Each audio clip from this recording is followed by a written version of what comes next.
नाना से कहा गया था कि तुम्हारा एक भी नया कपड़ा नहीं बनवाया जाएगा, तुम अपने पुराने कपड़े हमें लाकर दो, उन्हीं को हम रेडी करेंगे। और क्योंकि तुम्हारा किरदार खटिया पर सोता है तो कपड़ों पर प्रेस भी नहीं होगी। यह बात मेहुल कुमार ने नाना पाटेकर से उस समय कही थी जब वो नाना को क्रांतिवीर की कहानी सुनाने जा रहे थे। हालांकि मेहुल कुमार को डर था कि कहीं नाना इनकार न कर दें, लेकिन नाना ने इनकार नहीं किया, बल्कि पूरी दिलचस्पी वो उस किरदार में ले रहे थे। कपड़ों को तो छोड़िए, फिल्म में क्रांतिवीर में अपने नाना को जिन चप्पलों में देखा था वो भी उनके खुद के ही थे। फिल्म जब रिलीज होकर सफल हो गई तो डायरेक्टर मेहुल कुमार ने नाना को कई जोड़े नए कपड़े बनाकर दिए।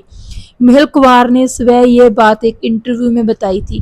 क्रांतिवीर फिल्म को रिलीज हुए पूरे 32 साल हो गए हैं। 22 जुलाई 1994 को क्रांतिवीर रिलीज हुई थी। बड़ी शानदार फिल्म है। आज भी कोई क्लिप इंटरनेट पर देखने को मिल जाती है तो लोग वो पूरी क्लिप देखना पसंद करते हैं। चलिए इस फिल्म से जुड़ी कुछ रोचक कहानियों के बारे में बात करते हैं। क्रांतिवीर उस साल की तीसरी सबसे सफल फिल्म रही थी। 3 करोड़ रुपए के बजट में बनी क्रांतिवीर ने 20 करोड़ 67 लाख रुपए की बम्पर कमाई की थी। उस साल पहले नंबर पर सलमान खान की हम आपके हैं कौन रही थी। दूसरे नंबर पर थी अक्षय कुमार और सुनील शेट्टी की फिल्म मोहरा। कहीं कहीं क्रांतिवीर को 1994 की दूसरी सबसे सफल फिल्म भी बताया जाता है, लेकिन वो गलत है। क्रांतिवीर तीसरे नंबर पर रही थी। चौथे नंबर पर गोविंदा की राजा बाबू फिल्म रही थी। मेहुल कुमार का उन दिनों कुछ ऐसा जलवा था कि डिस्ट्रीब्यूटर्स को जैसे ही पता चलता था कि मेहुल कुमार कोई फिल्म शुरू करने जा रहे हैं, वो पैसा लेकर उनके पास पहुंच जाया करते थे। जिस दिन क्रांतिवीर का मुहूर्त था उस दिन भी मेहुल कुमार के सभी डिस्ट्रीब्यूटर आए थे। किसी को कोई दिक्कत नहीं थी, लेकिन राजस्थान और मध्य प्रदेश के डिस्ट्रीब्यूटर्स को फिल्म में नाना पाटेकर के हीरो होने पर आपत्ति थी। डिस्ट्रीब्यूटर्स मेहुल कुमार से कहा कि आपने तिरंगा में नाना को लिया था और वो फिल्म चली भी बहुत थी क्योंकि उसमें राजकुमार भी थे, लेकिन इस फिल्म में कोई सिर्फ नाना को क्यों देखने आएगा। आपने तो कोई बड़ा स्टार भी नहीं लिया है इस फिल्म में।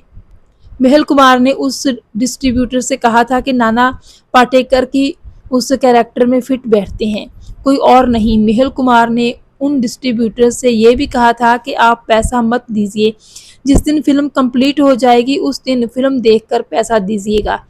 यह था नाना पाटेकर के टैलेंट पर मेहुल कुमार का भरोसा।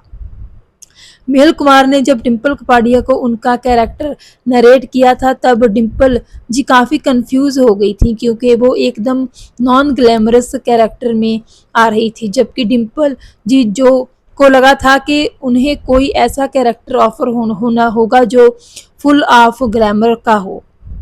उन्होंने अपने संकोच का जिक्र जब मेहुल कुमार से किया तो मेहुल जी ने उन्हें समझाया कि आप एक पोटेंशियल एक्ट्रेस हैं, इसलिए इस तरह के किरदार भी आप निभा सकती हैं और लोग आपको ऐसे किरदारों में पसंद भी करेंगे। डिम्पल को मेहुल कुमार की बात समझ में आई और उन्होंने क्रांतिवीर साइन कर ली। और कमाल देखिए, आज भी कई लोग डिम्पल जी को क्रांतिवीर की कलम वाली भाई कहते हैं। क्रांतिवीर के कई आइकॉनिक सीन्स में से एक था वो वाला सीन जिसमें नाना पाटेकर अपनी और उल्लास की उंगली पत्थर से फोड़कर और फिर दोनों का खून निकालकर उनसे पूछते हैं कि बता इसमें कौन सा खून हिंदू का है और कौन सा मुसलमान का है। ये सीन जब चांदीवली स्टूडियो में पिक्चराइज किया गया जा रहा था उस वक्त लगभग 500 जूनियर आर्टिस्ट बुलाए गए थे। एक इंटरव्यू में मेहुल कुमार जी ने उस सीन को याद करते हुए बताया था कि जब नाना पाटेकर को यह सीन सुनाया गया तो वो बहुत खुश हुए थे, उन्हें वो सीन काफ़ी पसंद आया था। जिस दिन चांदीवली स्टूडियो में सीन फिल्माया जा रहा था उस दिन अच्छी खासी भीड़ जमा हो गई थी स्टूडियो में, लेकिन ये सीन शूट करते वक्त हर कोई शांत था।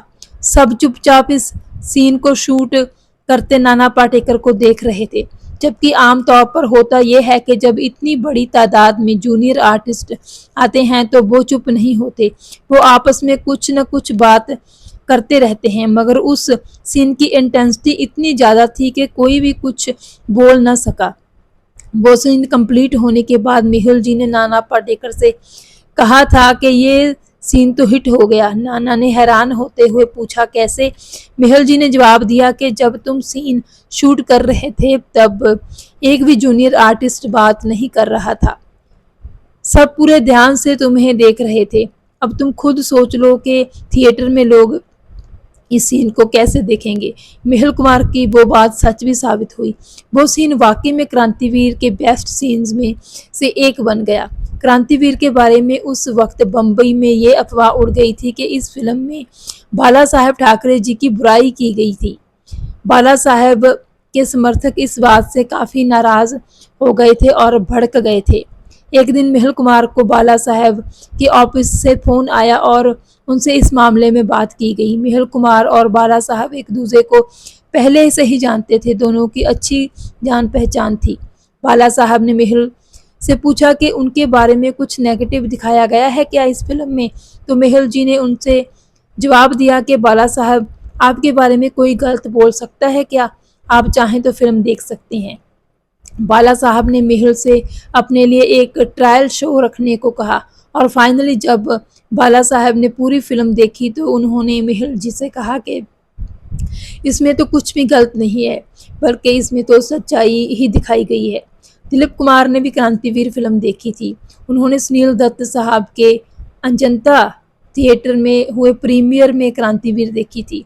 फिल्म खत्म होने के बाद दिलीप कुमार थिएटर से बाहर निकले और अजंता पिक्चर्स के ऑफिस में मौजूद नरगिस जी की एक बड़ी सी तस्वीर के सामने जाकर बैठ गए। मेहुल कुमार दिलीप साहब को ही देख रहे थे। वो जानना चाहते थे कि दिलीप साहब इस फिल्म पर क्या रिएक्शन देंगे। दिलीप साहब की नज़र जब मेहुल कुमार पर पड़ी तो उन्होंने इशारे से मेहुल जी को अपने पास बुलाया। मेहुल जब उनके पास पहुंचे तो उन्होंने मेहुल को अपने बराबर में बैठाया और बोले, तुमने ऐसी फिल्म बनाई है कि उसका हैंगओवर आ गया है मुझे। फिर दिलीप साहब ने नरगिस जी की तस्वीर की तरफ इशारा करते हुए मेहुल जी से कहा, मदर इंडिया का ट्रायल देखने के बाद मैंने नरगिस से कहा था कि तुम अब कुछ भी कर ले, मदर इंडिया का लेवल तेरे साथ हमेशा रहेगा। नाना को बोल देना कि अब वो चाहे जो कर ले, क्रांतिवीर का लेवल उसके साथ हमेशा रहेगा। बहुत अच्छी फिल्म बनी है। मेहुल कुमार ने नाना पाटेकर को भी बताया कि दिलीप साहब ने उनके बारे में क्या कहा है। वो सुनकर नाना को भी बड़ी खुशी मिली थी। क्रांतिवीर का सबसे आखिरी वाला सीन इसकी जान माना जाता है। हालांकि ये सीन फिल्माने से पहले मेहुल कुमार बहुत चुनौतियों से घिरे हुए थे। हुआ कुछ यूँ था कि मेहुल जी ने फिल्म सिटी में इस सीन की शूटिंग के लिए जगह बुक कर ली थी। 800 से 900 जूनियर आर्टिस्ट भी हायर कर लिए थे, लेकिन शूटिंग जिस दिन होनी थी उससे कुछ दिन पहले ही नाना पाटेकर की तबीयत खराब हो गई थी। उन्हें हॉस्पिटल में भर्ती कराना पड़ा था। मेहुल कुमार नाना पाटेकर से मिलने अस्पताल पहुंचे। उन्होंने नाना से कहा कि नाना, हम शूटिंग कैंसिल कर देते हैं, जब तुम ठीक हो जाओगे तब शूटिंग कर लेंगे। नाना ने मेहुल से कहा कि तुम्हारी फिल्म तो कंप्लीट है, बस यही सीन रह गया है, क्या देरी करनी, मैं छुट्टी लेता हूँ अस्पताल से, हम उसी दिन शूटिंग करेंगे। शूटिंग वाले दिन मेहुल ने नाना पाटेकर को सीन की थीम समझाई और कहा कि जो तुम्हें समझ में आए तुम वही डायलॉग बोल देना। नाना ने 1 घंटा तक प्रैक्टिस की और जब शूटिंग का दिन आया तो नाना पाटेकर ने वो पूरा डायलॉग एक ही टेक में बोल दिया। मेहुल कुमार ने 4 कैमरों के जरिए वो पूरा सीन शूट कर लिया। मेहुल कुमार कहते हैं कि आज कोई यकीन नहीं करेगा कि उन्होंने एक ही टेक में वो सीन रिकॉर्ड किया था। नाना पाटेकर की ज़बरदस्त अदाकारी के लिए उन्हें बेस्ट एक्टर राष्ट्रीय पुरस्कार भी मिला था।